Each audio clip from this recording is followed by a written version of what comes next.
নমস্কার বন্ধুরা, দেবাশিস কুকিং চ্যানেলে তোমাদের সবাইকে স্বাগত। আজকে আমি আলু মেথি রেসিপি করে তোমাদের দেখাবো। তো প্যানের মধ্যে আমি তেল দিয়ে ছোট ছোট করে কেটে রাখা আলুগুলো ভেজে তুলে রাখবো।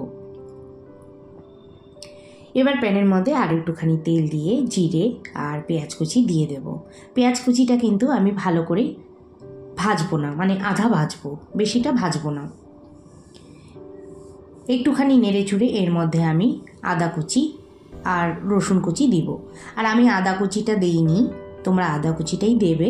আমি আদা একটুখানি বাটা দিয়েছি, যেহেতু আমার গোটা আদা ছিল না।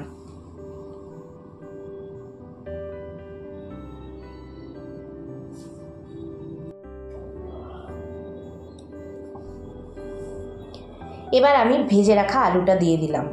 এবার কিছুক্ষণ আমি নেড়ে নেব।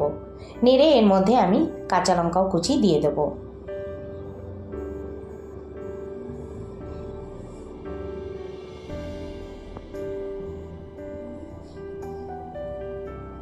এবার এর মধ্যে দুটো শুকনো লঙ্কা দিয়ে দিলাম।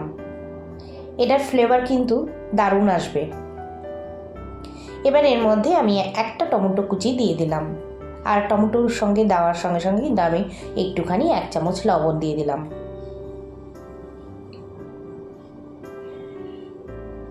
ভালো করে নেড়ে নিয়ে এর মধ্যে হলুদ গুঁড়ো, ধনে গুঁড়ো, জিরে গুঁড়ো, লঙ্কার গুঁড়ো আমি দিয়ে ভালো করে কষাতে থাকবো।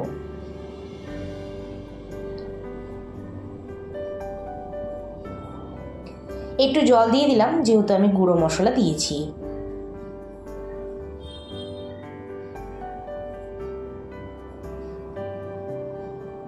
এবারে এর মধ্যে একটুখানি সামান্য গরম মশলা দিয়ে দিলাম।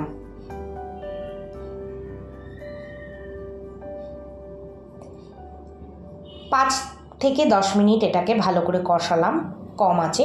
এবার এর মধ্যে আমি কেটে রাখা মেথি শাকগুলো কিন্তু আমি দিয়ে দিলাম, দিয়ে একটুখানি নেড়ে নেব।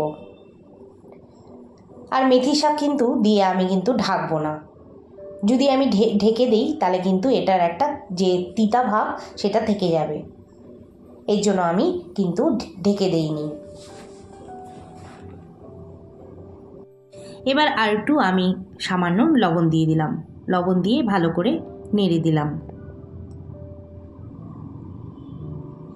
এখানে কিন্তু আমার আলুটাও সেদ্ধ হয়ে গেছে আর মেথি শাকটাও কিন্তু সেদ্ধ হয়ে গেছে।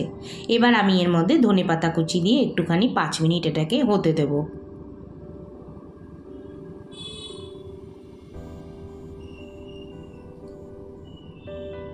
আমার এখানে কিন্তু হয়ে গেছে মেথি শাকটা। একটুখানি নেড়ে চেড়ে এর মধ্যে একটু বাটার দিয়ে দেব। বাটার দেওয়ার পরে আবার একটুখানি নেড়ে কিন্তু আমি মেথি শাকটা নামিয়ে নেব। আশা করি রেসিপিটা তোমাদের ভালো লেগেছে। যদি ভালো লেগে থাকে রোজকারের মতো কমেন্ট করতে আর লাইক করতে ভুলো না। যারা আমার চ্যানেলটাকে সাবস্ক্রাইব করোনি তাদের কাছে সাবস্ক্রাইব করার জন্য অনুরোধ রইল। ততক্ষণে তোমরা ভালো থাকো, সুস্থ থাকো। আমি এখানেই ভিডিওটা শেষ করছি। বাই বন্ধুরা।